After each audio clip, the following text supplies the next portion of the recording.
जी अस्सलाम वालेकुम दोस्तों, कोटला अरबल यहाँ में मौजूद हूँ। मैं स्ट्रीट फूड कोटला का आज आपको विज़िट करवाया जाएगा। क्या कुछ यहाँ पे बनता है, वो स्ट्रीट फूड की क्या रौनक है यहाँ पे।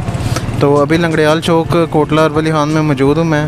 तो चलें यहाँ वीडियो को स्टार्ट करते हैं। चैनल को लाजमी सब्सक्राइब करिएगा, वीडियो को लाइक करें, शेयर करें और कमेंट करके बताते रहें कि आपको वीडियो कैसी लगी। ये देख सकते हैं आप, लंगड़ियाल चौक में कोटला अरबल यहाँ में मौजूद हूँ मैं। और ये आलम रेस्टोरेंट की फ़खरिया पेशकश लिखा हुआ है, तिक्के कबाब और इस तरह से डिफरेंट आइटम यहाँ पे मौजूद हैं। चिकन टिक्का और टिक्का बोटी, मलाई बोटी वगैरह और चिकन कबाब, इस तरह से डिफरेंट। ये आलम रेस्टोरेंट एंड बारबेक्यूब है, ठीक है। इस तरह से इनका सिस्टम चल रहा है यहाँ पे स्ट्रीट फूड का।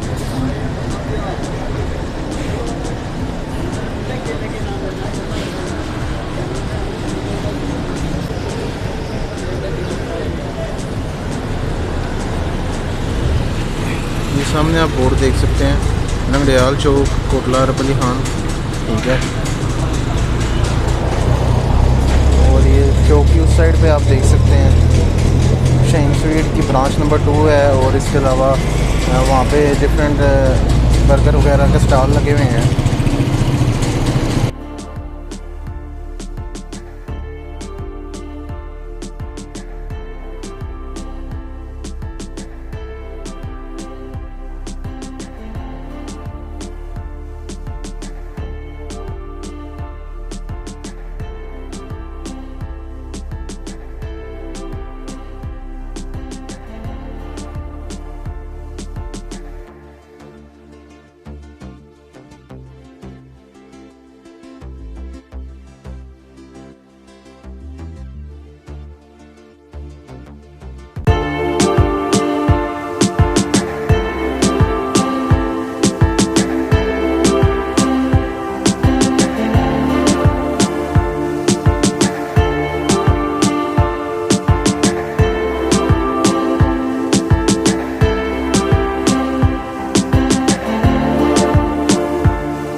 जी दोस्तों, कोटला की जो है स्ट्रीट फूड की वीडियो और नाइट व्यू की वीडियो जिस हद तक हो सके मैंने बना दी है, तो उम्मीद करता हूँ आपको पसंद ही होगी। स्ट्रीट फूड यहाँ पे इतना कोई नहीं, एक्चुअली ट्रेंड नहीं है लाहौर की तरह, यहाँ गुजरात की तरह जिस तरह बड़े शहर हैं, लेकिन जिस हद तक हो सके मैंने कवर किया है, क्योंकि शॉप्स बहुत कम ही हैं स्ट्रीट फूड के हवाले से। तो उम्मीद करता हूँ आपको नाइट व्यू की वीडियो अच्छी लगी होगी, और थोड़ी बहुत जो कि स्ट्रीट फूड आपने देख लिया। तो मिलते हैं किसी नेक्स्ट वीडियो, किसी नेक्स्ट व्लॉग में, तब तक के लिए अल्लाह हाफिज़।